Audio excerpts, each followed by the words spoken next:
Most musicians are afraid of the wrong thing. AI is not going to replace artists, but something else is. And if you don't keep on top or understand the difference, then you're going to fall behind for reasons that may not even have anything to do with technology. Back in 2023, when AI music first started popping up, to me, it felt like a gimmick. I mean, the early examples were clumsy and forgettable and not believable, but the technology didn't stay there. It improved super fast, faster than I ever expected it to. And the first time I heard an AI generated track that actually sounded convincing and believable to me, something inside of me tightened up.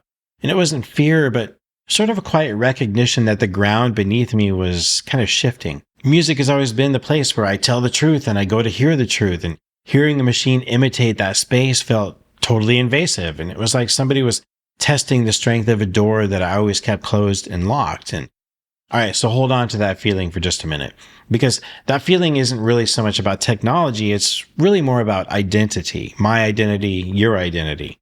And when something touches the part of you that defines who you really are in your core, your mind reacts before you can even explain why sometimes.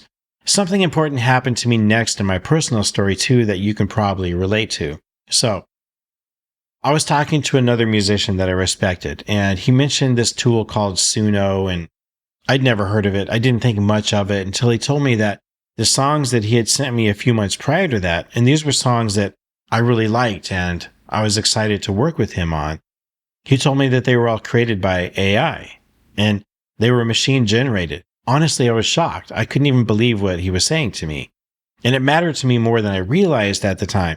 It wasn't because he was using AI, but more because he was handing the creative core of his identity to a machine and presenting it as his own result, right? And that moment hit a psychological nerve inside of me. It was like the collapse of this competence hierarchy that I've had come to respect all of my life. And the years you spent learning your craft suddenly feel like they're being flattened into this prompt. And that was a moment that I drew a line for myself. If my name is on any music, it comes only from humans. And that's it. Not a prompt, not a model, just me and my collaborators. So, by the way, that decision became the foundation for my human-made music campaign, which I'm going to talk about later, and I'm going to ask you to be a part of it too. Okay, think about the question underneath all of this then. If AI could generate a song that fools people so easily, what did it really mean for musicians that have spent years honing their craft? And what did it mean for taste and intuition and emotional truth?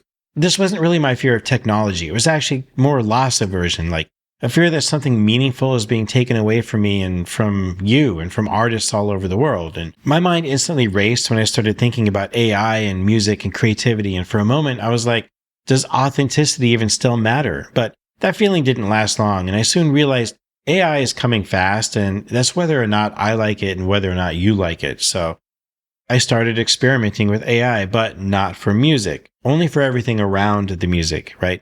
Cover art drafts, social posts, captions, planning, audience analysis, those types of things. And the first time I used AI for something practical, I felt relief, and I saved hours, and I saved money and mental space. But I also saw it was really easy to let AI lead instead of support you. And so I pulled back too. And I never let it shape the creative direction of what I was working on, but just to accelerate the work that was around my art. So here's the part that I think a lot of people overlook. AI is really not a threat to any of us. It's more avoidance and laziness that's the threat. The danger is not that AI exists. It's really the threat being in handing it the part of you that makes your work worth hearing. So here's the psychology behind this. When a tool threatens your identity, you either cling to purity or you justify overusing it. And both are like defense mechanisms. Two very different reactions start showing up in people. Some artists then hand everything to AI, right? They trade their voice for convenience. That's cognitive dissonance. And they're trying to reconcile, like, I'm an artist with, I didn't actually make this. And it becomes their MO. And to me, that's like when somebody uses Suno and then claims it as their own creation. And then other people reject AI entirely and they treat it like a contaminant. And that's a purity narrative. And they believe, like, if I'm an artist and if I use AI, then I must be cheating somehow. But as far as I'm concerned, both approaches miss the point, and the power is really somewhere in the middle. Think of it this way. Being an indie musician is really expensive, and AI can cut the cost in places that drain you the most and without even ever touching your music. Let's put some real numbers into this. Think about marketing and promotion, for example. I mean, AI could be your 24/7 marketing strategist. Why not? Think of it. Content strategists can cost an artist $300 to $1,000 a month, and caption writing is another $50 to maybe $20 to $50 per post. Creating a content calendar can run anywhere from $150 to $400 a month. So if AI is your marketing strategist, it's going to save you anywhere from $3,000 to $10,000 a year, right? It's like getting a top ranked marketing student straight out of UC Berkeley, but all for free, basically. Okay, what about letting AI be your personal analytics consultant? Standard analytics tools can cost $20 to $100 a month, and consulting sessions go from there. They can be $200 to $500 a piece, right? Hiring AI as your personal consultant, that could save you $1,000 to $3,000 a year. Indie artists need to think about visuals and branding too, don't forget. And so why not let AI be your design consultant, for example?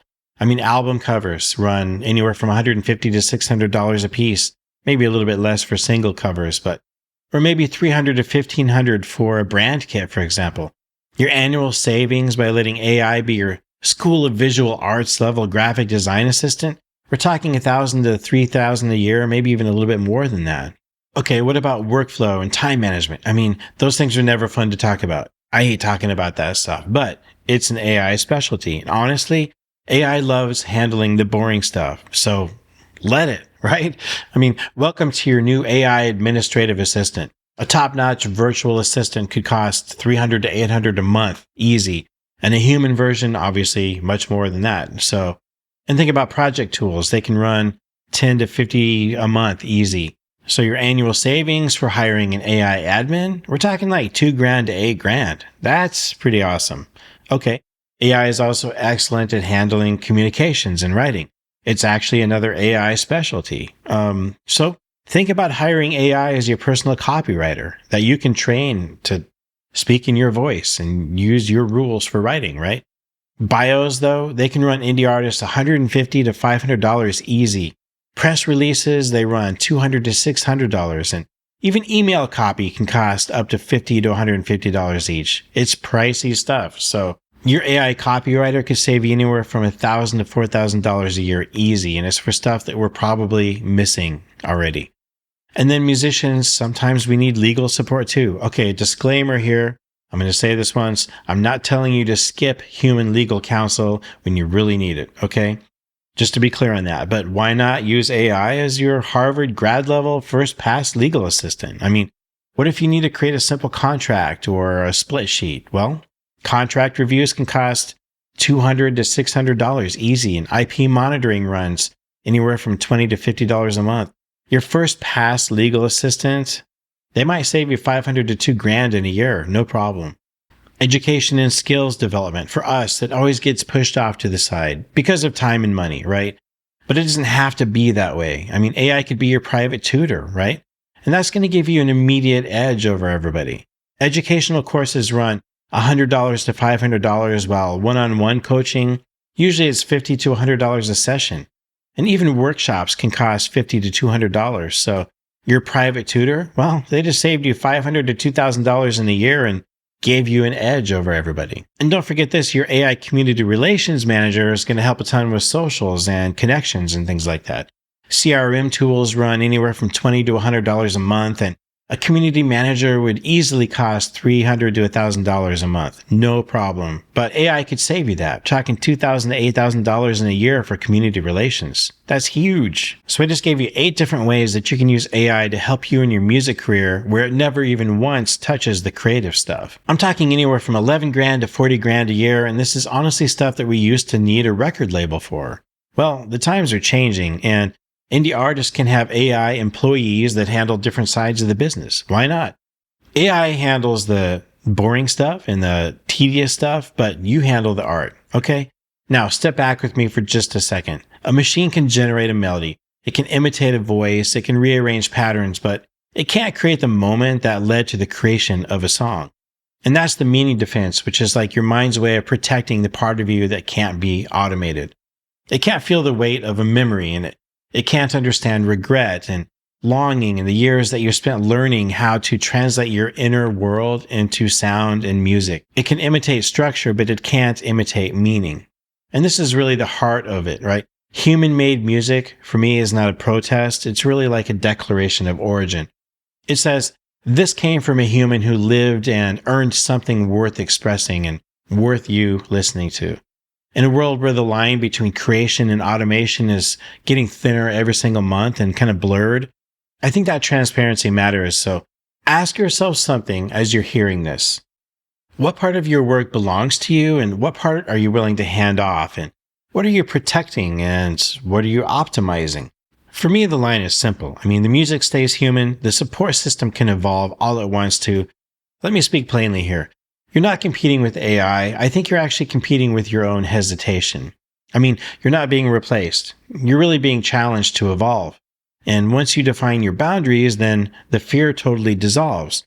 The static fades away, and the path sharpens up a lot.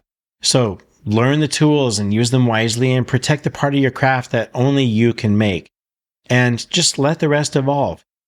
You're not being replaced. You're really being given leverage. So take it then. Now, I'm curious about your side of all this too.